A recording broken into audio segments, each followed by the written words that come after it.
እሺ መጀመሪያ ነው። እግዚአብሔርን እናመሰግናለን። እግዚአብሔር በረዳን ልክ በጌታ ፊት በቆየንባቸው ጊዜዎች በጸለይነው ጸሎት የእግዚአብሔር እገዛ ከኛ አይለየም። ስለዚህ ጸልየን እንደተነሳን ወደ ትምህርታችን ስንገባ የበለጠ ውጤታማ እንሆናለን ብዬ አምናለሁ።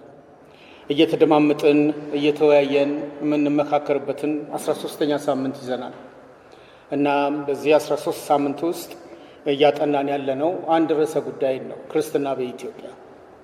ክርስትና በኢትዮጵያ በ20ኛው ክፍለ ዘመን በተሰናዱ ሰነዶች የሚል ነው። ርዕሳችን በጣም ግልጽ ነው። ከሰፊ አውድ ተነስቼ እያጠበብኩት እዚህ ጋር ድርሻዋለሁ። በ20ኛው ክፍለ ዘመን ከ1901 እስከ 1999 ድረስ በ100 ዓመት በኢትዮጵያ ታሪክ ውስጥ ክርስትና እንዴት ነበር? ክርስትና በኢትዮጵያ የሚለውን በምንማርበት ጊዜ 5 የተለያዩ ግን ተያያዥ የሆኑ ግቦች ነው ያነሳሁት። እነዛን ግቦች ሁል ጊዜ እንዳድማጭ እንዳሰናጭ ማሰላሰል ማያያዝ የሁላችንም ኃላፊነት ነው ብዬ አምናለሁ። ዛሬ የማቀርበውን በደንተን ኮሊንስ እና በጁዲ ኮሊንስ በባልና ሚስቱ ታሪክ ውስጥ ያለውን ከመናገሬ በፊት ለኢትዮጵያ የወንጌል አገልግሎት ኮሌጅ ለኢትዮጵያን አውትሪች ሚኒስትሪ ኮሌጅ አካዳሚክ ራይቲንግስ የሚል ኮርስ ሰጥቻለሁ እና ባለፈው ሳምንት ነው ያጠናቀቅኩት። እና ለዚህ ኮርስ ጥናታዊ ጽሑፍን እንዴት ማዘጋጀት ይቻላል፣ አንድ የሚቀርብ አቅርቦት ጥናታዊ ነው ብለን የምንለው ምን ይመስላል ለሚለው በኮርሱ ውስጥ 2 ጽሑፎችን ነው ያቀረብኩላቸው። አንደኛው የሶስቱ መንገደኞች በሚኒሊክ አስፋው እዚህ ቦታ ላይ የተሰበከ ነው። ሶስቱ መንገደኞች ያገኙት አብርሆት በሚል ያ ስብከት የ1 ዓመት ዝግጅት የጠየቀ ነው። በ1 ዓመት ዝግጅት ውስጥ ሚኒሊክ ለሚያነሳቸው ለየትኞቹም ንግግሮቹ ማስረጃዎችን በግርጌ ማስታወሻ ላይ ያስቀምጧል። ያንን በጥናት የተደገፈ ስራ ምን እንደሚመስል ለማሳየት አዘጋጅቼ ለነሱ አሳይቻቸዋለሁ። ሁለተኛ ግን ያቀረብኩት በእኔ መሰናዶ ውስጥ መዘምራን በጉባኤ የሚዘምሩትን መዝሙር በወጉ ይረዱታል ወይ የሚል ጥያቄ በመጠየቅ ለዛ ጥያቄ የተሰጠውን ጥናታዊ ምላሽ ነው። መዘምራን በጉባኤ የሚዘምሩትን መዝሙር በወጉ ይረዱታል ወይ? ይህንን ለማጥናት ያስገድደኝ በሶሎ ዘማሪያንም በኳየር መዘምራንም በየትኛውም ቤተክርስቲያን ብዙዎች የሚዘምሩትን መዝሙር ላይረዱት ይችላሉ። ከአስተምህሮ ጋር የተፋለሰ መሆኑን ልብ ላይሉት ይችላሉ። ራሳቸው ሊጠቀሙበት ሲገባ ግን ሳያስተውሉት የሚዘምሯቸው መዝሙሮች እንዳሉ በጥናት ስላወቅኩ ነው። ስለዚህ ለዛ ደግሞ 7 ገጽ የሚፈጅ ጽሑፍ ለእነሱ ሰጥቻቸዋለሁ። ይሄ ለኢትዮጵያውያን የወንጌል አገልግሎት ኮሌጅ ያቀረብኩት ጽሑፍ 7 ያህል ኮፒዎች አሉ እና በተለይ በመዝሙር ውስጥ የምትሳተፉ ወገኖች በኋላ ልጠይቁኝ ትችላላችሁ፣ ወስዳችሁ ልታነቡት። የግድ ዘማሪ መሆንም አያስፈልግም። ማንኛውም ሰው ጥናታዊ ጽሑፍን በሚመለከት በዚህ ሳምንት ውስጥ ካደረግኳቸው ክንውኖች ውስጥ ሌላው ግንቦት 20 ፕሮቴስታንታውያን በኢትዮጵያ ፖለቲካ በሚል በዮናስ ጎርፌ ለተጻፈው መጽሐፍ አሁንም ሐሳብን ማበርከት በዛ ቦታ ላይ ነበረብኝ እና በዛ ቦታ ላይ ያዘጋጀሁትን የድምፅ ቅጂ፣ የቪዲዮ ቅጂ እና የጽሑፍ ቅጂን በቴሌግራሙ ላይ አስቀምጫለሁ። ግን ደግሞ እኔ አሁን ፈልጋለሁ ኮፒ የምትሉኝ ካላችሁ በዮናስ ጎርፌ ጽሑፍ ላይ ያዘጋጀሁትን ለመስጠት ለእናንተ ዝግጁ ነኝ። ከቀደሙት ስራዎቼ በአለቃ ታየ ገብረ ማርያም ላይ የተሰራ ስራ፣ እንደገና ባለፈው ሳምንት ባቀረብኩት ቀደምት ሚስዮናውያን በኢትዮጵያ ባለው ላይ ያቀረብኩትን ስራ ለማንበብ ፍላጎት ያላችሁ ሰዎች በኋላ ጠይቁኝ፣ ለመስጠት ዝግጁ ነኝ። አንብበን ምላሽ መስጠትን መልመድ ይኖርብናል ብዬ አስባለሁ። በዚህ በእኛ ቤተ ክርስቲያን ብዙ ጊዜ የማነሳው እመቤት ታደሰንና አልማዝ ተክሉን ነው። የሚታይ ነገር ሲሰሩ ስለማይ መጽሐፍ ስለሚዋሱ በመጽሐፍ ላይ ስለሚናገሩ የማቀርበው የኔም ዝግጅት ከመጽሐፍት ጋር ነው የተገናኘው እና በዚህ በመጽሐፍት ድርሳናት ውስጥ እግዚአብሔር በጽሑፍ ያሻገረልን ተመርምሮ ቢፈተሽ እውነት ሆኖ የምናገኘው ክርስትና በኢትዮጵያ እየለመለመ እግሩን ሲያቆም እግዚአብሔር ስራውን የሰራው ሰዎችን ተጠቅሞ ነው። እነዛን ሰዎች ሲጠቀም እንዴት አድርጎ ነው ሐሳቡን በሰዎች አማካኝነት የገለጠው? በዛሬ እስራኤል ደንተን እና ጁዲ ኮሊንስ የባፕቲስት ሚስዮን ቀዳሚ ሚስዮናውያን ናቸው። ስለ አማኑኤል ባፕቲስት ብናነሳ፣ ስለ ቤዛ ባፕቲስት ብናነሳ፣ ስለ ብዙ የኢትዮጵያ ባፕቲስት ቤተክርስቲያናት ብናነሳ እነዚህ ሰዎች በቀዳሚነት የሚነሱ ናቸው። እነሱ በኢትዮጵያ ታሪክ ውስጥ ምንድነው አሻራቸውን የተዉት በክርስትና? እሱና አሁን የምንማረው በእሱ ላይ ነው የምንመካከረው። አብረን እንጸልይ። እስከ ዛሬ እንደረዳኸኝ አምናለሁ። ወገኖቼን እስከ ዛሬ እንዳገዝካቸው እረዳለሁ። በዚህ ጠዋት በሰዓት ደርሰው ያንተ የሆነውን ሐሳብ የታሪክ ባለቤት ሆነ በኢትዮጵያ ምድር የሰራኸውን ስራ ለማድመጥ በዚህ የተገኙትን ወገኖች አንተ ባርክ። በምንመካከረው ምክክር ሁሉ ያንተ እገዛ አይለየን። ሁሉ ላንተ ክብር ይሁን በኢየሱስ ክርስቶስ ያው ስም። እንግዲህ ስለ ጁዲ ኮሊንስ ለመናገር ምክንያቴ ምን እንደሆኑ ቀድሜ 4 ነጥቦችን አነሳለሁ። የመጀመሪያው ደንተን ኮሊንስ ባለቤቷ ነው፣ ባሏ ነው። ጁዲ ኮሊንስ የእሱ ሚስት ናት። ሁለቱ ተጣማሪዎች በትዳር የተጣመሩ በስራቸው ብዙ ሚስዮናውያንን አስከትለው ወደ ኢትዮጵያ የመጡት እነዚህ ሰዎች ምንድነው የተውልን አሻራ? በቀዳሚነት ጁዲ ኮሊንስን ወስዳለሁ። ሚስትየው ጁዲ ኮሊንስ ልጆችን በሚመለከት በቁመታቸው ልክ ደርሰን ክርስቶስን ካሳወቅን ያኔ ጽኑ መሰረት ጣልን ማለት ነው የሚል እምነት ያላት ሴት ናት። እቺ ጉምቱ ሴት ልጆች ላይ ነው አብዛኛውን ስራዎቿን የሰራቸው። እድሜ ዘመኗን ምናልባት የጨረሰችው ልጆችን በማስተማር ስራ ነው። የማስተማር ፍልስፍናዋ ግን ልጆችን በቁመታቸው ልክ ደርሰን ክርስቶስን ካሳወቅን ያኔ ጽኑ መሰረት ጣልን ማለት ነው። ልጆች በየትኛውም እድሜያቸው ላይ ሳሉ ስለ ኃጢአት ምንነት የመረዳት አቅም አላቸው ትላለች። በየትኛውም እድሜ ላይ። ከዚህም የተነሳ ሳይታክቱ ይህን በመግለጥ ኢየሱስን ማስተዋወቅ ወይ ለዘላለም ድነት ወይ ለጥሩ ዜግነት አቅምን ያመጣል ብላ የጻፈችና የተናገረች ሴት ጁዲ ኮሊንስ ነች። ይሄ ጽኑ እምነት የእሷ ብቻ ግን አይደለም፣ የባለቤቷም ጭምር ነው። የዛሬ የክርስትና በኢትዮጵያ መሰናዶ የዚህ እምነት ተጋሪዎች ከልጆች ጋር በተያያዘ ወደ እነርሱ የመጣው አጣብቂኝ ውስጥ ሲገቡ በልጆች አማካይነት ነው ትልቁን ፈተና የተፈተኑት። በልጆች አማካይነት ነው ከዚህ ሀገር የሚወጡት። የልጆች ያመጣው በትምህርት ጥቅስ መዘዝ እነሱን ከሀገር ውስጥ ለማስወጣት ችሏል። ከልጆች ጋር በተያያዘ ወደ እነርሱ የመጣውን አጣብቂኝ ተግዳሮት እንዴት በኢትዮጵያ ምድር እነዚህ ሰዎች እንደተወጡት ነው የምንመለከተው። በኢትዮጵያ ምድር ላይ ይህን ተግዳሮት እንዴት ነው የተወጡት? እነዚህ ሚስዮናውያን ልጆች ላይ የተጠና የወንጌል ስራ መስራት፣ ይሄ ፍልስፍናቸው፣ ይሄ እምነታቸው። የተጠና የወንጌል ስራ መስራት፣ የተጠና ብዬ ለመናገር ስለፈለኩ ነው።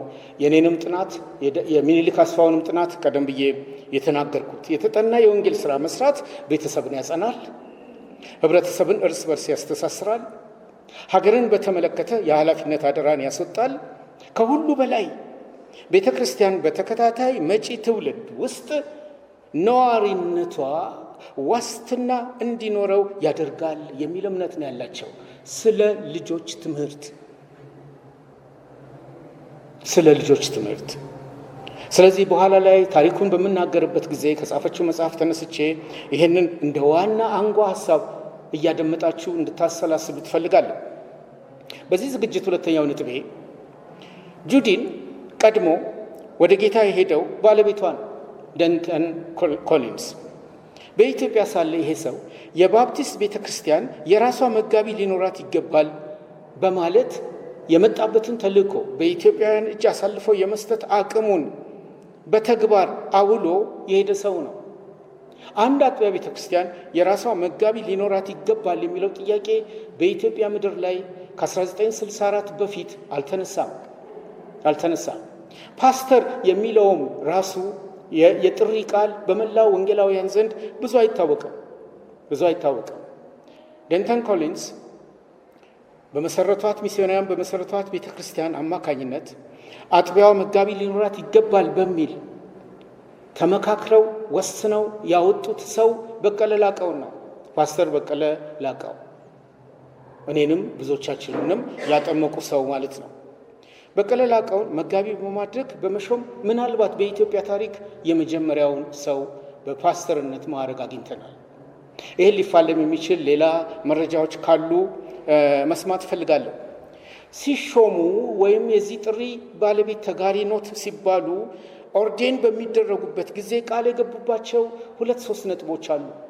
አንደኛው ሹመቱ ወይም የጥሪው ባለቤት እንዲሆኑ ሲያደርጉ ጤናማውን አስተምሮ ማዝለቅ በመቻል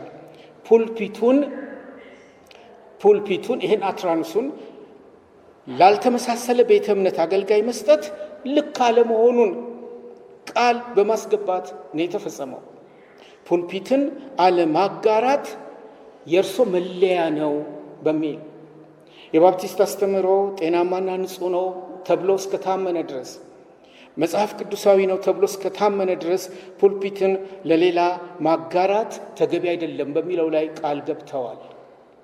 ይህንን ጉዳይ በጣም አስፈላጊና ወሳኝ ጉዳይ መሆኑን ያስተዋልኩት የፕሮቴስታንታውያን በኢትዮጵያ ፖለቲካ የሚለውን መጽሐፍ ሳነብ ነው። ግንቦት 20 ሮብለት ባቀረብኩት ላይ ይህን ነጥብ አንስቻለሁ። ዮናስ ጎርፌ በዚህ መጽሐፍ ላይ ከገረመው ነገር ውስጥ አንዱ ዩጋንዳ በሄደ ጊዜ አንድ ትልቅ የባፕቲስት መጋቢን አግኝቷል እና እሱ ሰው ያነጋገረውን እና የመለሰለትን መልስ ነው አሁን ማነሳላችሁ። ምናልባት በቴሌግራም ቻናል ባስቀመጥኩላችሁ ውስጥ በንግግሬ መካከል ታገኙታላችሁ። ይህንን የዩጋንዳ መጋቢ ዋቢ አድርጎ በመጽሐፉ ሲጽፍ በኢትዮጵያ ስላለው የቤተ እምነት ልዩነት መጥፋት አንስተን ስንነጋገር ይላል ዮናስ ጎርፌ፣ በኢትዮጵያ ያሉ ቤተ እምነቶች እንደ አንድ መጽሐፍ ቢገለጡ አንድ አይነት ናቸው ወደሚል ደረጃ ላይ ተደርሷል። ሁሉም ቤተ እምነቶች ወደ ቃለ ሕይወትም ብንሄድ፣ ወደ ሜኖናይቶችም ብንሄድ፣ ወደ ሉትራኖችም ብንሄድ፣ ወደ ባፕቲስት ቤተ ክርስቲያናትም ብንሄድ እንደተገለጠ አንድ መጽሐፍ መስለዋል እና ያ ከምን የተነሳ የመጣ ነው የሚል ውይይት ነው የሚያደርጉት።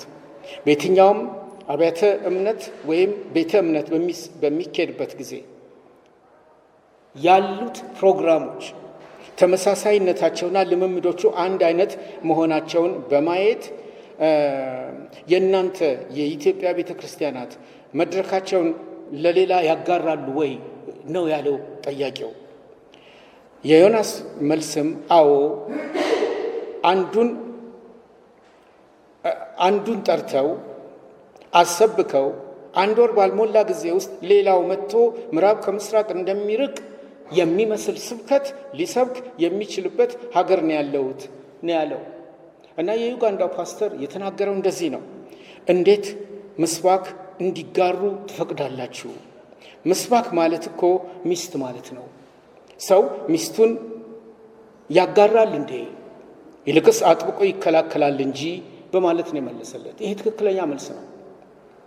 ፓስተር በቀለ ላቀው ቃል በሚገቡበት ጊዜ ከተናገሩትና የባፕቲስት አሻራ ቀጣይነት እንዲኖረው እና መሰረት እንዲጥል ቃል ከገቡበት ነገሮች ውስጥ ይሄ አንደኛው እንደነበረ ለማያያዝ ፈልጌ ነው።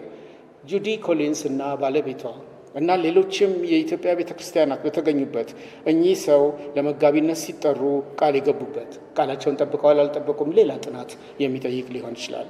ቃላቸውን ላለመጠበቅ የተለየ ተጽዕኖ መጥቶባቸዋል፣ እሱም ሌላ ጥናት ይጠይቃል። ግን የባፕቲስት ቤተክርስቲያናት አሁን ማነሳላችሁ ሰዎች የባፕቲስት መሰረተ እምነት ቀጣይነት እንዲኖረው ፑልፒትን አለማጋራት ወሳኝ ነው የሚለው እውነት እንደሆነ እረዳለሁ። ሶስተኛው ነጥብ በዛሬ ዝግጅቴ የማነሳው በእነዚህ ሁለት ተጣማሪዎች ህይወት ውስጥ ቤተሰብ የእግዚአብሔር ተቀዳሚ ተቋም መሆኑን በቃልና በኑሮ ማስተማር መለያቸው ሆኖ የዘለቀበትን ነጥብ ነው ማነሳው። ታሪኩን የቻልኩትን ያህል ሰዓት እስከበቃኝ በምናገርበት ጊዜ ባልና ሚስት ከተጣጣሙ፣ ባልና ሚስት የእምነት አንድነት ካላቸው፣ ባልና ሚስት የመጡበትን ተልእኮ በአግባቡ የሚረዱ ከሆነ ውጤታማነት የእነሱ ገንዘብ ነው የሚለው የምንረዳው በዴንተን ኮሊንስ እና በጁዲ ነው። እነዚህ ባልና ሚስት ከልጅነት እስከ እውቀት በዘለቁበት የህይወት ዘይቤ በቀዳሚነት በጋራ መጸለይ፣ በጋራ የጌታን ቃል ማጥናት፣ በጋራ በሁሉ ነገር መመካከር፣ በጋራ በመወሰን በኢትዮጵያ መኖራቸው ውጤታማ ሰዎች አድርጓቸዋል። ከዚህም የተነሳ ለብዙዎች ህይወት መትረፍ ምክንያት ሆነዋል። ለብዙዎች ህይወት መትረፍ ምክንያት ሆነዋል ብዬ ስል መስዋዕትነትን የሚጠይቅ እንደ መጥምቁ ዮሐንስ አንገታቸው ላይ ሰይፍ ሊያሰነዝር በሚችለው የአደጋ ቀጠና ውስጥ በእግዚአብሔር ታምነው ገብተውበታል የሚለውን ታሪክ ለማንሳትም ጭምር ነው። እርግጥ ነው መስዋዕታዊ ፍቅርን በትዳር ህይወት ውስጥ መኖር አስፈላጊ እንደሆነ ለማየት ከተፈለገ በብዙ የባፕቲስት ቤተክርስቲያናት የትዳር ህይወት ውስጥ ይሄን ማየት አስፈላጊ ነው።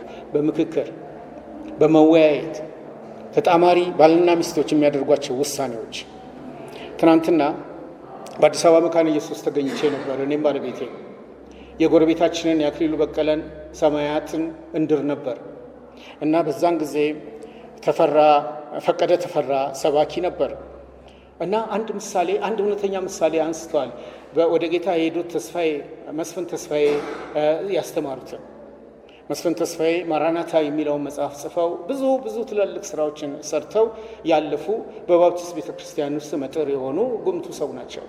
እኚህ ሰው ባለቤታቸውን መኪና ገጭተውን የገደለባቸው ያ የገደለባቸውን ሰው ሄደው በቤቱ ድረስ ከልጆቻቸው ጋር አውቃ አይደለም ሚስቴን የገጨው ይቅር ብለንሃል ብለው ነፃ ያወጡ ሰው ናቸው እና እሱም በጌታ ህይወቱን እየመራ አሁን በህይወት ይኖር አይኖር አላውቅም። እሳቸው የተናገሩት ንግግር አንድን ትዳር አንስተው ዋቢ ጠርተዋል። 50 ዓመት በትዳር ላይ ኖረዋል ባልና ሚስት እና በ50ኛው ዓመት የጋብቻ በዓላቸው ላይ ጋዜጠኛ ጥያቄ ሲጠይቅ በመካከላችሁ ምንም ኮሽ ያለ ነገር የለም፣ ትዳራችሁ ለ50 ዓመት ሲዘልቅ ማናችንም በእናንተ ላይ ወቀሳ ሰምተን አናቅም፣ እንዴት ነው ትዳራችሁ ውጤታማ የሆነው ብለው ጠይቋቸዋል። እና ባልየው ያው ቆረጥ ያለ አጠር ያለ መልስ ነው የመለሰው፣ ተፋቅረን ስለምንኖር የሚል። ሚስትየው ግን አይደለም የዛሬ 50 ዓመት የሆነውን ልናገር ነው ያለችው። የዛሬ 50 ዓመት ትዳር ሲመሰርቱ አባትየው የሚወደውን ፈረስ ነው የሰጣት። እሷ ፈረስ ትወዳለች፣ ፈረስ መጋለብ ትወዳለች እና በትዳራቸው የመጀመሪያ ዓመት ላይ ሁለቱም ወጣቶች ፈረሳቸውን ጭነው ሲጋልቡ ውለው ሲመለሱ ለመሄድ የእሷ ፈረስ ቁጭ ባለበት አልነሳም አለ። የምትወደው ፈረሱ አልነሳም ነው ያለው እና እየመሸ ሲሄድ ባሏ ያነጋግረው ጀመር። ትነሳለህ? ተነሳ። ካልተነሳ የማደርገውን አውቃለሁ ነው ያለው እና መቁጠር ጀመረ። 1 ብሎ ልክ እንደ ሰው አልተነሳም። 2 አለ፣ አልተነሳም። 3 አለ፣ አልተነሳም። በሽጉጥ መጥቶ ገደለው። አበደች። ካንተ ጋር አልሄድም አለች። እሱም እንደገና ቆጥራለሁ አለ። 1 ብሎ ጀመረ፣ 2 ብሎ ቀጠለ። 3 ከማለቱ በፊት አብረን እንሂድ ብላው አብረው ሄዱ እና 50 ዓመት በትዳር የኖርነው 3ኛውን እንዳይቆጥረው ነው ያለችው።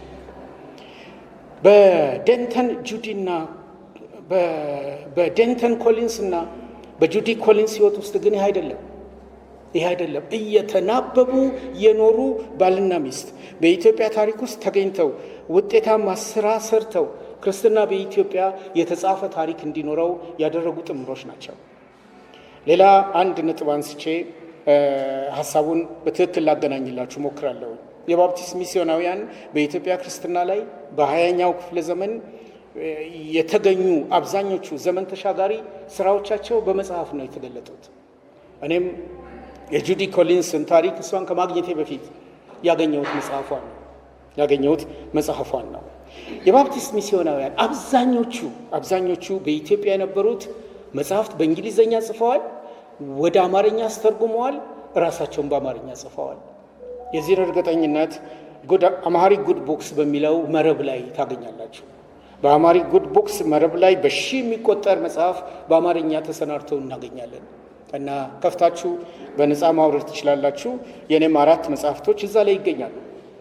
ለማንኛውም ስለ ጁዲ ኮሊንስ ነው የምናገረው። ስለ ጁዲ ኮሊንስ ለመናገር አቅም የሰጠኝ መጽሐፏ ነው፣ ኮድ ወርድ ካትሪን የሚለው። ኮድ ወርድ ካትሪን ሚስጥሩ በሚል ተተርጉሟል። ሚስጥሩ ይህን የተረጎመልን ተክሉ ታቦር ነው። በ1995 ዓ.ም ተክሉ ታቦር የታወቀ የኢትዮጵያ ቀዳሚ ጋዜጠኛ ነው። እሱ ከተረጎመው በኋላ ለንባብ ከበቃ በኋላ በ2018 እንደ አውሮፓውያን አቆጣጠር ይሄ መጽሐፍ እንደገና ወንዳየው ሞገሴ በሚልም ተተርጉሟል። ሚስጥራዊው ተልእኮ በሚል ሁለቱም መጽሐፎች በእጆቼ ስላሉ ሁለቱንም አጣጥሜ ነው የምናገረው። የመጽሐፉ ጭብጥ ባጭሩ እኒህ የባፕቲስት ሚስዮናውያን የነበሩት ኮሊንስ እና ጁዲ የቀዳማዊ ኃይለ ሥላሴን የልጅ ልጆች ከሞት መታደጋቸውን ነው የሚናገረው። ከሞት ታድገዋቸዋል 11 የሚያህሉ ልጆቻቸውን። ይህንን የመታደግ አቅም የባፕቲስት ሚስዮናውያን በኢትዮጵያ ታሪክ ውስጥ ተገኝተው እንዴት ሊፈጽሙ ቻሉ የሚለውን ቶሎ ለመናገር ሞክራለሁኝ። አልበለዚያም ሰነዱን በቴሌግራም ላይ አስቀምጥላቸዋለሁኝ። ከቀዳማዊ ኃይለ ሥላሴ የሚወለዱት ልዑል አልጋ ወራሽ አስፋወሰን አልጋ ወራሹ አልጋ ወርሳለሁ ብለው ለብዙ ዓመታት ኖረዋል። ግን አልጋ ሳይወርሱ የቀሩ የሚያሳዝኑ ሰው ናቸው። ለማንኛውም እኚህ ልዑል አልጋ ወራሽ አስፋወሰን ልዕልት እጅጋየውን ወልደው ሳሚ፣ ራሔልና ምህረት፣ አስቴር፣ በክሪ፣ ይስሐቅ የሚባሉ እንደዚሁም የልጅ ልጆች የመንግስት ለውጥ በተደረገ ጊዜ በአዲስ አበባ ከቤተሰቦቻቸው ጋር ይኖሩ ነበር። የልዕልት ተናኘ ወርቅ ኃይለ ሥላሴ ልጅ ከሆነችው ከልዕልት አይዳ ከራስ ስዩም መንገሻ ጋር እንደገና ደግሞ ከአፄ ዮሐንስ ከትልቁ ንጉሥ ጋር የሚገናኝ 4ኛ ቤተሰብ ነው። ከልዕልት አይዳ መነን የተባለች ልጅ አላቸው። ከልዕልት ሰብለ ደግሞ የሚወለዱ ሌሎች ትናንሽ ልጆች ነበሩ፣ ሎሊ፣ ኮከብና አመሃ። እነዚህ ልጆች በሞግዚት እጅ ነበሩ። እድሜያቸው ከ18 ዓመት እስከ 10 ወር ነው። እነዚህ ልጆች ጠባቂ ድንገት ያጡት ይጠብቋቸው የነበሩት ወይዘሮ ጽጌ ድንገት አምፖል ሲያስተካክሉ በዓይናቸው ላይ ስለፈነዳም ጭምር ነው። ከዚህ በኋላ ልጆቹን ለማስተናገድ ሴትዮዋ እንደማይችሉ ወይዘሮ ጽጌ የሳንፎርድ ትምህርት ቤት የኮሎኔል ሳንፎርድ ልጅ ካዝበን የምትባለዋ የትምህርት ቤቱ ርዕሰ መምህር ጁዲ ኮሊንስ በሳንፎርድ ትምህርት ቤት ፕራይመሪ ታስተምር ስለነበር እሷን ጠራቻት። የቀዳማዊ ኃይለ ሥላሴ ልጆች በአደጋ ላይ ናቸው። አንቺ ክርስቲያን እህት ነሽ፣ እነዚህ ልጆች በአንቺ ቤት ለጥቂት ጊዜ ቢኖሩ ምን ይመስልሻል የሚል ጥያቄ ነው ያቀረበችላት እና ጁዲ ተጨንቃለች። ይሄንን ከባለቤቴ ጋር ሆኜ ካልመከርኩበት በቀር ለአንቺ መልስ መስጠት አልችልም ነው ያለችው። ባልና ሚስት ተመካክሮ የመወሰን አቅጣጫን ቅድም ባነሳሁላችሁ ነጥብ ውስጥ የሚጀምረው እዚህ ጋር ነው። ከሱ ጋር ተመካክሬ መልስ ሰጥሻለሁ እና ወደ ቤት በገቡ ጊዜ ይሄን ሀሳብ ነው ያቀረበችው። ወሬውን ልጆቿን ይዛ ታወራው ስለነበር የልጆቿ ምላሽ እነዚህ ልጆች እናቃቸዋለን የሚል ነው። ስማቸውን እየጠቀሱ ነው የሚናገሩ የነበሩት ልጆቿ። በዚህ ሂደት ውስጥ እያለ ይሄ ጥያቄ ለደንተን ለወንዱ ሚስዮናዊ ከባድ እንደሆነ ነው የተናገረው። ከፖለቲካው ጋር ሊተሳሰር ይችላል። የመጣንበትን የሚስዮን ተልእኮ ሊያጨናግፈው ይችላል። ስለዚህ በደንብ ማሰብ ይኖርብናል ይላት ጀመር። የደርግን ዘመን ምናልባት የደረሳችሁበትና ያላችሁ እንደምታውቁት መስከረም 2 1967 ከስልጣን የተነሱት ቀዳማዊ ኃይለ ሥላሴ በፊኛ የሽንት ፊኛ መታወክ ሞተዋል። ከዛ በኋላ እየሆነ ያለው በኢትዮጵያ ያለው ለውጥ በጣም ቅጽበታዊና ፈጣን ሆኗል። ፈጣን ከሆነበት ነገር ውስጥ አንዱ ደንተን ኮሊንስ ከአማኑኤል ባፕቲስት ቤተክርስቲያን ባለው ህንፃ 3ኛ ፎቅ ላይ ወደ ታች ይመለከት ነበረ። ይህን ጥያቄ ባነሰችበት ማግስት ከብርሃንና ሰላም እርጉዝ ሴትም ጭምር እየተጋዙ ወደ አማኑኤል ባፕቲስት የጎን አጥር መጥተዋል። ትኩረት ሰጥቶ ያይ ነበር። እዛ ቦታ ላይ በጥይት ሁሉም ሲረሸኑ ኮሊንስ ያያል፣ እርጉዟም ጭምር። እና ይሄ በጣም አሳዝኖት ወደ ቤቱ ከመጣ በኋላ ጁዲ በዚህ ነገር ምን እንደምናደርግ አላውቅም፣ ይህንን ግን አይቻለሁ። ያልሽኝ ልጆች በአደጋ ላይ እንዳሉ አሁን እየተረዳው ነው። ስለዚህ በቤታችን ሊመጡ የሚችሉበትን መንገድ ማመቻቸት እችላለሁ ከስጋት ጋር ነው ያለው። ይህን ስትል ሼሊ የተባለች ልጁ ዳድ እግዚአብሔር ልጆችን ይወዳል ብለህ ታስተምር አልነበረም ወይ? ማሚስ እዚህ ሳንፎርድ ውስጥ ልጆችን አይደለም ወይ የምታስተምሪው? እነዚህ ልጆች እኮ የእኛ ጓደኞች ናቸው። እነዚህ ልጆች እኮ ጨዋ ልጆች ናቸው። የእኛ አልጋ ለሁሉም ይበቃል እና እንዲመጡ ባክሽ አድርጊ የሚል ሙግት ነው ሁለቱ ባልና ሚስት በልጆቻቸው ምክንያት የመጣው። ይሄ አስቁሟቸዋል። ባለፈው ሳምንት ያነሳውላቸው ኦሌ ኤሪክሰን መቅድም የጻፈለት የማርቲን ፉላድ መጽሐፍ ልጆችም ጭምር በስዕል ድርሰት ወደ እግዚአብሔር መንግስት ይመጡ ዘንድ አትከልክሏቸው፣ ወደ እኔ ይመጡ ዘንድ አትከልክሏቸው የሚለውን ካፕሽን ተጠቅሞ ለቴድሮስ ያደረሰውን ግምት ውስጥ እየከተትን እዚህም ውስጥ ተመሳሳይ ነገር ነው የምናየው። ለካዝበን ያለቀ መልስ ለመስጠት ተከታታይ ነገሮች በባፕቲስት ሚስዮን ላይ 4 ኪሎ ፊት ለፊት ባለው ትልቅ ህንፃ ላይ መጥተዋል። ይሄ በሆነ በጥቂት ቀናት ውስጥ ደንተን ኮሊንስ ባለበት ወታደሮች ህንፃውን ከበውታል። ከበው ያደረጉት 7ቱን የማስተማሪያ ክፍሎች ማሸግ ነው። ለመከላከል ጥሯል። አይመለከትህም፣ እኛ ያለው ነገር ሁሉ የኛ ነው ብለውታል።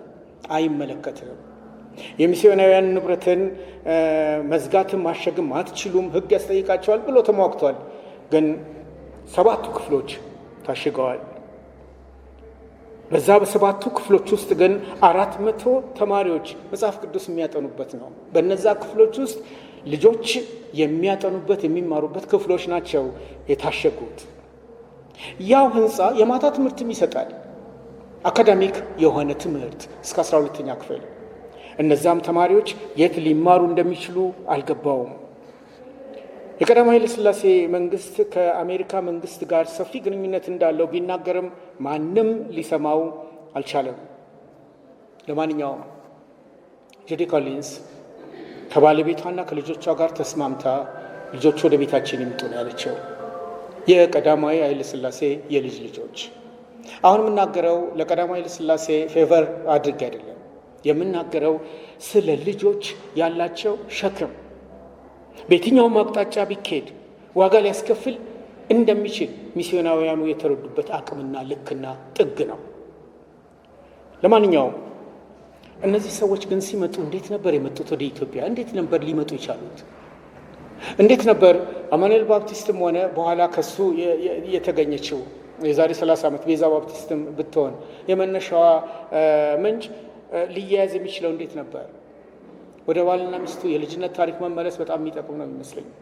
ጁዲ ኮሊንስ እና ባለቤቷ በወጣትነት ዕድሜ ነው የተገናኙት እና ማገልገል የሚፈልጉት ከልጅነታቸው ጀምሮ ከ15 ዓመት ዕድሜያቸው ጀምሮ ሊያገለግሉ የሚፈልጉት አፍሪካ ውስጥ መጥቶ ነው። አፍሪካ ውስጥ ወንጌልን መስበክ እንዳለባቸው ስለሚያምኑ ለአፍሪካ ሚስዮናውያንን ለሚልከው የጸሎት ቡድን እንዲጸለይላቸው አድርገዋል። ተፋቅረው እንደተጋቡም ወደ ኢትዮጵያ ለመምጣት ነው የወሰኑት። የመጡት በአይሮፕላን አይደለም፣ በመርከብ ነው። በመርከብ በሚመጡበት ጊዜ ካፒቴኑ የጁዲ ኮሊንስ ዕድሜ 20 ዓመት ነበረ። እንደገና የዴንተን ዕድሜ 21 ዓመት ነበር። ይዘዋት የመጧት ሼሊ የምትባለው ሕፃን ደግሞ የ9 ወር ነበረች። ካፒቴኑ በረፍት ጊዜ ወደ እነሱ መጥቶ ያናግራታል። በአፍሪካ ሁሉም ነገር ዝግ ብሎ ነው የሚጓዘው። ከመጣሽበት አሜሪካ ካለው የመሰለ ፍጥነት በዚህ ቦታ ላይ አታገኝም። ስለዚህ ሚስ ኮሊንስ አንቺና ባልሽ እንዴት ወደዚህ እግዜር ወደ ከዳው የአፍሪካ ክፍለ ሀገር ለመምጣት ወሰናችሁ ነው ያላት። እድሜያችሁ በ20 ውስጥ ሆኖ ልጃችሁ የ9 ወር ልጅ ሆና እዚህ እግዚአብሔር የከዳው ምድር ላይ ለመምጣት መወሰናችሁ ያሳዝነኛል ብሎ እርግጡን ነገራት። ዴንተን እና ጁዲ ገና ከተጋቡ ጥቂት ዓመታቸው ነው። ከመጋባታቸው 1 ዓመት በፊት ነው መጽሐፍ ቅዱሳዊውን አስተምሮ በአፍሪካ ምድር ላይ መትከል ኃላፊነቴ ነው፣ ከጌታ የተቀበልኩት ነው ብለው የተስማሙት። ይሄ ስምምነት እና ይሄ የጸሎት ርዕስ እንዲኖር ግን ምክንያት የሆነውና ኢትዮጵያን ለመምረጥ ፍላጎት የኖራቸው ቀዳማዊ ኃይለ ሥላሴ በስደቱ ዘመን በእንግሊዝ ሀገር በነበሩበት ጊዜ 100 ያህል የባፕቲስት ሚስዮናውያን ወደ ኢትዮጵያ እንዲመጡ ፈቅደው ስለነበረም ጭምር ነው። ከ100 ሚስዮናውያን የመጀመሪያዎቹ ሆነው የመጡት እነዚህ 2 ሰዎች ናቸው። እግዚአብሔር ረገመው ወደ ተባለው ወደዚህ ቦታ ላይ መጥተዋል። በመጡበት ቦታ ላይ እሷ ሚስዮናዊዎች ሁለቱም የወንጌል አገልጋዮች አይሆኑም። አንደኛው የሚስዮን ስራ መንፈሳዊ ስራ ሲሰራ፣ ሌሎቹ ደግሞ በትምህርትና በሕክምና ስራ ላይ መዋል አለባቸው ባልና ሚስት ሆነው ከመጡ። ስለዚህ ጁዲ ኮሊንስ በትምህርት ቤት ውስጥ ነው ራሷን ያገኘችው። በዛ በትምህርት ቤት ውስጥ ሆና ባለበት ጊዜ ነው ይህ አሁን የምላችሁ ጥያቄ ከርዕሰ መምህሯ የቀረበው። በዚህ የቀረበ ሂደት ውስጥ ታዲያ ልጆቹ ወደ እነርሱ ቤት መጥተው ለጥቂት ጊዜ እንዲኖሩ ብቻ በተጠየቁት ጥያቄ መሰረት አብረዋቸው ሲኖሩ ጥያቄ መጠየቅ ጀመሩ። ክፍል ውስጥ የሚሰሙትን ጥያቄ መጠየቅ ጀመሩ። በክፍል ውስጥ ካሉት ውስጥ የንጉሱ የልጅ ልጆች መካከል አንዷ እማዬ ትናንት ማታ አቶ አደምስ መታሰሩን ሰምተሻል ብላ ነው የምትጠይቃት። አደምስ ሚስዮናዊ ነው። በኢትዮጵያ የወንጌል ስራን ለመስራት የመጣ ነው። አዎ መታሰሩን ሰምቻለሁ። የታሰረበት ምክንያት ምን እንደሆነ አላውቅም ስትል ጁዲ ሌላዋ ልጅ ነዳጅ ሲሰበስብ ተገኝቶ ነው ያለችው። ነዳጅ ማከማቸት ሚስዮናዊው አድርጎ ስለነበር በዚህ ጊዜ ውስጥ ብሬንት ልጇ ወንድ ልጇ እዚህ ከመጡ በኋላ የተወለደው ልጅ የአባቱ ጉዳይ ያሳስበዋል። አባቴ የሚታሰር ይሆን? አባቴ ሲታሰር ምንድን ነው የሚፈጠረው የሚል ጥያቄ ከግራም ከቀኝም ነው የገጠማት። በዚህ ጊዜ ጁዲ ያደረገችውን በቅደም ተከተል መናገር የልጆች አስተማሪ የሚያደርገውን ጥበብ ያሳየኛል። ምን ነበር ያደረገችው? በዙሪያ ያሉት ልጆች ብዙ ጥያቄዎች በጠየቋት ጊዜ ልጇ እማ ይህን ሰውዬ እንዳሰሩት አባዬንስ ቢያስሩት ምን ይደረጋል? አባዬም እኮ ሚስዮናዊ ነው ባለ ጊዜ በቀስታ የብሬንት ጥያቄ ለመመለስ ከመሞከሬ በፊት ላፍታ በዝምታ አሰብኩ ነው ያለችው። ከዛስ በዚህ ጊዜ ሼሊ ልጇ ናት፣ የበኩር ልጇ ካልጋዋ ወርዳ ከሎሊ ጎን እጥፍጥፍ ብላ ተቀመጠች። መነንና ኮከብ ግን አልጋቸው ላይ ነበሩ። መነንና ኮከብ እናንተም ወደኛ ኑ አልኩኝና አጠገቤ ያለውን የአልጋ ክፍል ቸብቸብ አደረግኩት። የኮከብን ትንሽ ፊት በእቅፌ ስር ወተፍኩት። ጁዲ ናቴን የምታደርገው አሁንም ቢሆን ትንሽ ልጅ ነው የምትመስለው። እርሷን አቅፌ ውስጥ አስገብቼ ፈገግ ብዬ አያቸው ጀመር። መነን በተጣበበው አልጋ ላይ ቦታ አግኝታ ቁጭ ስትል ኮከብን ጥብቅ አድርጌ ወደ ሰውነት ያስጠጋዋት። በዚህ ወቅት ክርስቶስ በጣም አድርጎ እንደሚወደን ማስታወስ ይኖርብናል አለቻቸው። በዚህ ወቅት ክርስቶስ በጣም አድርጎ እንደሚወደን ማስታወስ ይኖርብናል። ልክ እኔ አሁን ኮከብን እንዳቀፍኳት እርሷም በእቅፍ ውስጥ አስገብቶ እሱም ሁላችንን በእቅፍ ውስጥ አስገብቶ ይከላከልልናል። እያንዳንዳችሁንም እኔ ከምወዳችሁ በበለጠ እርሱ ይወዳቸዋል፣ ዕለት በዕለት ይጠብቃቸዋል። ያ ማለት ታዲያ ፈጽሞ ወደ እስር ቤት ልንገባ አንችልም ማለት አይደለም። ነገር ግን ብንታሰርም እንኳ እዛም አብሮን ይኖራል። ፈጽሞ ላይተወን ቃል ገብቶልናል። የምላችሁን ተረድታችኋል ነው የምትላቸው። በዚህ ጊዜ እማማና አባባ እስር ቤት ውስጥ እያሉም ይጠብቃቸዋል። ወላጆቿ ሁለቱም እስር ቤት ስለወረዱ የኮከብ ጥያቄ ነው። እንዴታ በደንብ ይጠብቃቸዋል፣ ይንከባከባቸዋል እንጂ ኮከብ። ይህንን ማመንና በእግዚአብሔር መታመን አለብን። እርሱ ስህተት ብሎ ነገር አያውቅም። በዚህ ጊዜ ሎሊ ጣልቃ ገብታ እማዬ አበባን ሊያስሯት ሲመጡ ፈርቼ ነበር አለች። አበባን ሳንፎርድ ውስጥ አውቂያታለሁ። ከኔ ቀድማ ከዓመታት በፊት ጡረታ ያወጣች ናት። በጌታ የሆነች ልጅ ነች አበባ። እሷን ሊያስሯት ሲመጡ ፈርቼ ነበር አለች። እኔም ፈርቼ ነበር። የእናትየው ቃል ነው። እኔም ፈርቼ ነበር፣ ሰው መሆኗን የሚያሳይ መነንም ራሷን በመነቅነቅ እኔም ፈርቼ ነበር። በዚህ ሰዓት ሁላቸውንም ወደ እኔ እንደገና አሰባሰብኳቸው። ጁዲ ደግማ እኔም ፈርቼ ነበር። በእግዚአብሔር ታመኑ ብለን ስንነግራችሁ ልጆቼ ምንም አንፈራም ማለት እኮ አይደለም። ከዛ ይልቅ ነገሮች እኛ ከፈለግነው ውጭ የሚሄዱ በሚመስለን ጊዜም ቢሆን በእርሱ ተማመኑ ማለቴ ነው። እንደሚወደንና ለእኛ እንደሚጠነቀቅ አትዘንጉ ነው የምላችሁ። ብሬንት አባዬ ቢታሰር ምን ማድረግ አለብን ብለህ ጠይቀ ነበር። የገዛ ልጇን ነው የምትጠይቀው። በመጀመሪያ ያ እንዳይሆን እንጸልያለን። ድንገት እንደዛ ቢሆን ግን እግዚአብሔር ከአባት ገን ሆኖ እንደሚንከባከብ ማመን አለብን። ለሎሊ ለመነን እና ለኮከብ ወላጆች ብርታትን የሰጠ ጌታ እርሱንም ያበረታዋል። ሁላቸውም በጸጥታና በጽሞና ያደምጡኝ ነበር ትላለች። ሊመነዘር የሚችል ገለጣ ነው ይሄ። በልጆች ልክ መውረድ፣ በቁመታቸው ልክ መድረስ የሚለውን እምነቷን ነው እያጋራች ያለችው። ይህን የመሰሉ መጽሐፉ በርካታ ምሳሌዎችን በውስጡ ይዘዋል እና የልጆች አስተማሪዎች በተለይ ይህን መጽሐፍ ወስዳችሁ ብታነቡት የአንድ የልጆች የማሳደጊያ ማሰልጠኛ ሆኖ ነው የምታገኙት። በአንድ አይነት አጋጣሚ ወታደር ቤታችን ውስጥ ቢመጣ፣ ማስጠንቀቂያ ነው የምትነግራቸው፣ ቢመጣ ሁላቸውም ጸጥ ማለትና መረጋጋት ይኖርባቸዋል። ይህ ምን ያህል እንደሚከብድ ይገባኛል። ለልጆች ይሄ ከባድ ነው ይገባኛል። ሆኖም ግን መጎበዝ ይሻላል። መፍራታችንን ካወቁ ወይም ለማምለጥ ከሞከርን ሊቆጡና ጉዳት ሊያደርሱብን ይችላሉ። አልጋ ውስጥ ከሆናችሁ ዝም ጸጥ ማለት ይበጃል። ወታደሮቹ የሚሉትን ማድመጥ ይገባል።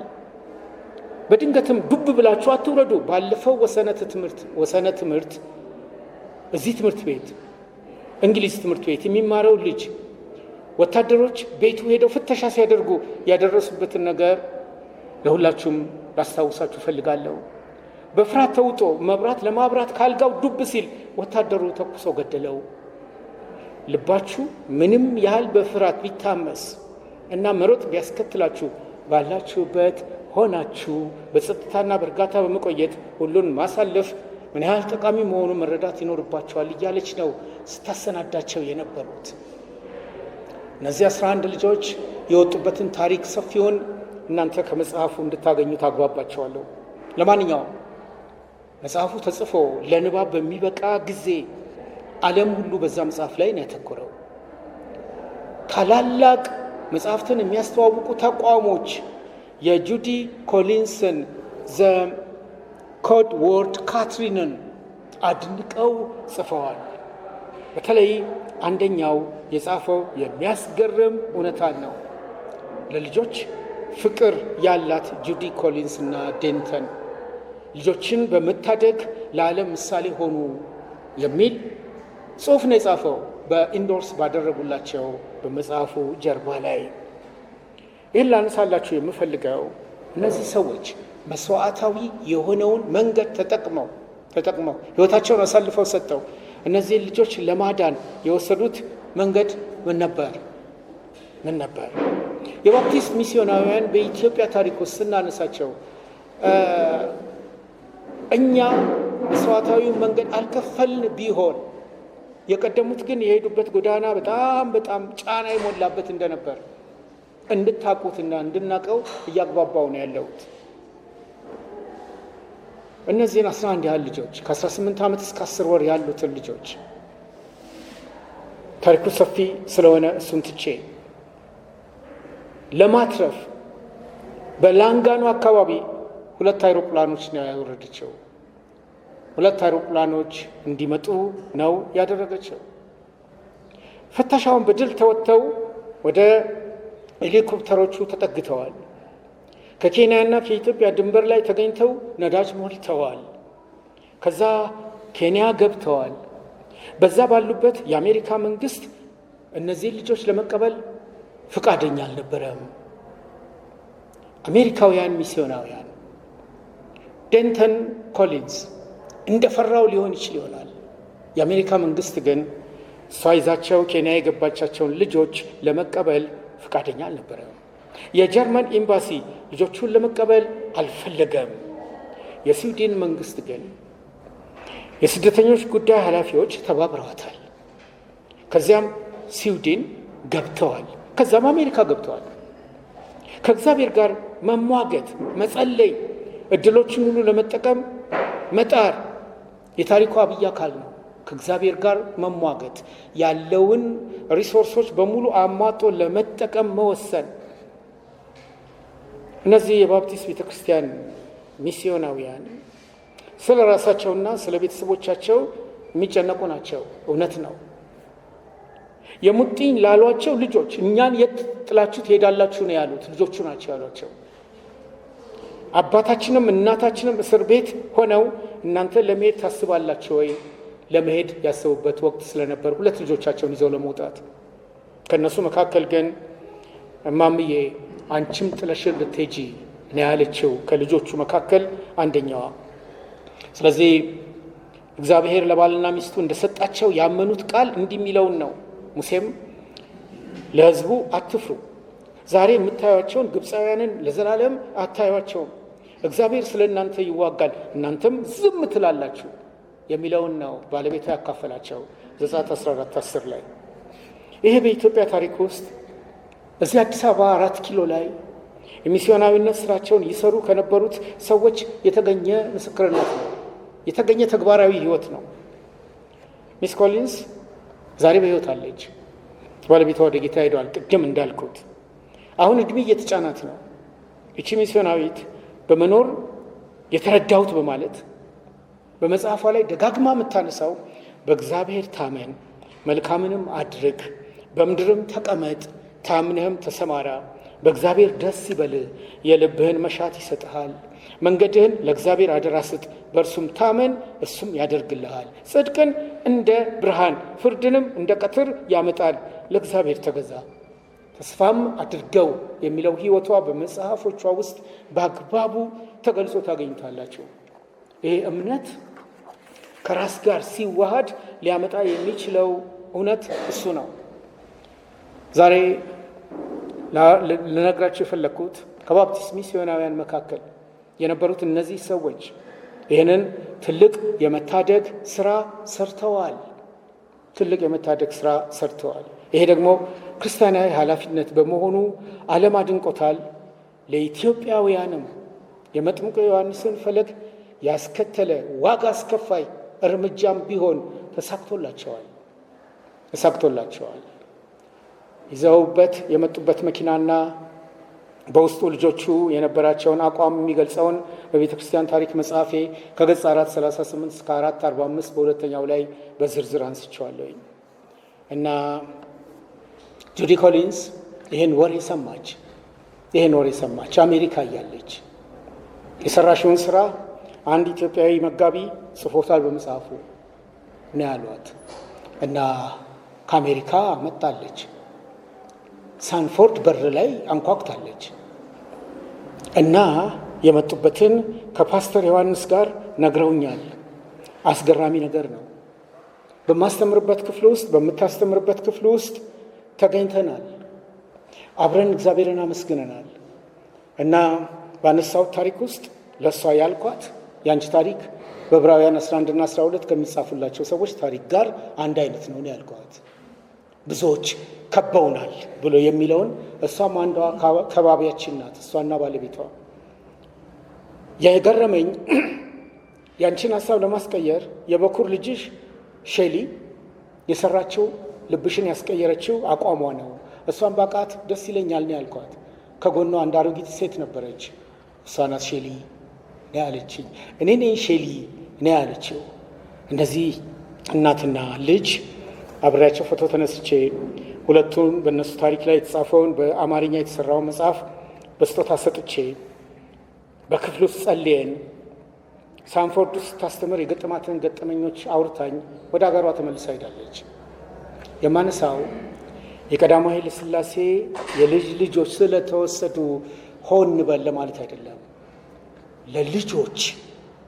ለልጆች መስዋዕታዊውን ሕይወት ለመውሰድ መከላከያ ለሌላቸው ለልጆች እነሱን ለማትረፍ አቋም ወስዶ መስራት እና ዋጋውን ለመክፈል መወሰን ይህንን የመሰለ ድል ይዞ ይመጣል የሚለውን እንድንጨብጥ ነው። ባፕቲስት ቤተ ክርስቲያን በኢትዮጵያ ውስጥ እነዚህን ሚስዮናውያንን አስታኮ እነዚህን እውነቶች ለእኛ ትቶልናል። ዘ ግራንድ ኢምፓረር በሚለው ፊልም ላይ ይህን ማየት ትችላላችሁ። ዝግጅቴን የዚህን ያህል ከሄድኩላችሁ የተኩትን 10 ደቂቃ ለእናንተ ትቼ ወደፊት በባፕቲስት ሚስዮናውያን ዘንድ ያሉ እንደ ማርቲን ሉተር ኪንግ የነበሩ እንደ ቻርልስ ስፐርጀን የመሰሉ ባፕቲስቶች በኢትዮጵያ ቤተ ክርስቲያን ውስጥ የተዉትን አሻራ በሌላው ጊዜ ለማንሳት ጥረት አድርጋለሁ። በዚህ ዝግጅት እኛ እያደመጥን ያለነው ከትናንቶቹ ሰዎች ምንድን ነው የምንማረው የሚለውን መልስ መስጠት ብቻ ነው። ያንን መልስ ለመስጠት ራሳችንን ካተጋን በቀሪ ዘመናችን እግዚአብሔር በጎውን ነገር ሁሉ ለእኛ ያደርግልናል። ሀሳብ፣ ውይይት፣ ጥያቄ ካለን በዚህ ላይ ማዳበሪያ ነጥቦች ካሉ መስማት እፈልጋለሁ። በነገራችን ላይ አንዳንዶች እንደሚሉት የ4 ኪሎ ህንፃ ሳይመለስ ለዘመናት የቆየው በዚህ ልጆችን የመታደግ ሂደት ውስጥ በመጣጣጣ ነው ይባላል። በመጣጣጣ ህንፃው ተወርሶ ከሆነ ግድ የለኝም። ከ11 ልጆች 4 ኪሎ ፊት ለፊት ያለው ህንፃ አይበልጥም። ህይወትን፣ ሰውን መታደግ በላጭነት ይኖረዋል። ከነዚህ የልጅ ልጆች ውስጥ አሁን ትላልቅ ሰዎች ሆነዋል። ከነርሱ መካከል የእግዚአብሔርን ሀሳብ የተረዱ ባለፈው ማጊ በጠየቀኝ መሰረት በንጉሳውያን ቤተሰብ ውስጥ የመጽሐፍ ቅዱስ ጥናቶች ይደረጉ እንደነበረ የምናውቀው በዚች ሰው የህይወት ታሪክ ውስጥ ነው። ስለዚህ ንጹህ ወንጌል በነገስታት መካከል እንዲንሸራሸር እግዚአብሔር ይህን አድርጓል። አንድ ረስቼ የነበረው ነገር ለንደን ላይ ጁዲ መሄድ ነበረባት። ይህን ስራ ለማጣደፍ ለንደን ሄዳ ወደ ኢትዮጵያ መመለስ ነበረባት። ለንደን ሄዳ ወደ ኢትዮጵያ ስትመለስ የምትገናኘው ቅድም አንስቼላችሁ ከነበሩት 4ኛ ሰው ጋር ነው። እኛ 4ኛ ሰው ማን እንደነበሩ ብነግራችሁ ጥሩ ነው። ስለ አፄ ዮሐንስ ስንቶቻችሁ የምታውቁት ነገር አለ? አፄ ዮሐንስ በምኒልክ ዘመን የነበሩ ሰሜን ኢትዮጵያን በንጉስነት ይገዙ የነበሩ ናቸው። የእሳቸው 4ኛ ልጅ መንገሻ ስዩም ናቸው። መንገሻ ስዩም ደግሞ የቀዳማዊ ኃይለ ሥላሴን ልጅ ያገቡ ናቸው። ከቀዳማዊ ኃይለ ሥላሴ ልጅ ደግሞ ልጅ ወልደዋል። ያቺ ልጅ ከነሱ መካከል የታገተችዋ ናት እና ወደ እሳቸው ቤት ለንደን መሄድ ነበረባት። ኢዲዩ የሚባለውን ደርግን የሚቋቋመውን ተቃዋሚ ፓርቲ ማለት ይችላለሁ የመሰረቱት ሰውዬ መንገሻ ስዩም እሳቸው ቤት ተገኝታ የአፄ ዮሐንስ 4ኛ ልጅን ለማየት ጓጉታ ነበር። ግን ሰውየው አልመጡም። ልጆቻቸው መጥተዋል። እጓዳ ግን አንድ አጭር ሰውዬ ይንጎዳጎዳል። ያ አጭር ሰውዬ የቤት ሰራተኛ ነው ብላ አስባለች። የእሳቸው ልጆች መጥተው ሚካኤልና ርብቃ መቼም አባታችንን ለማየት ጓጉተሻል አይደል እኔ ያሏት። አሁን ጓጉቻለሁ፣ ያውልሽ ዕቃ የሚያጥበው እሱ ነው እና መንገሻ ስዩም መጥተው ተዋውቋቸዋል። መጥተው ተዋውቀዋታል። ደንግጣ ነበር። በኢትዮጵያ ለባሎች የሚሰጠው ለወንዶች የሚሰጠውን ቦታ ታውቃለች። ከንጉሳዊ ቤተሰብ ውስጥ ደግሞ እንዲህ ጓዳ ገብቶ እቃዎችን ሲያጥብ የምታገኘው ራስ መንገሻ ስዩምን መሆኑን አልጠበቀችም። ለማንኛውም የእነዚህ ልጆች የመውጣት ታሪክ የእሳቸውን እጅ አለበት፣ እገዛ አለበት።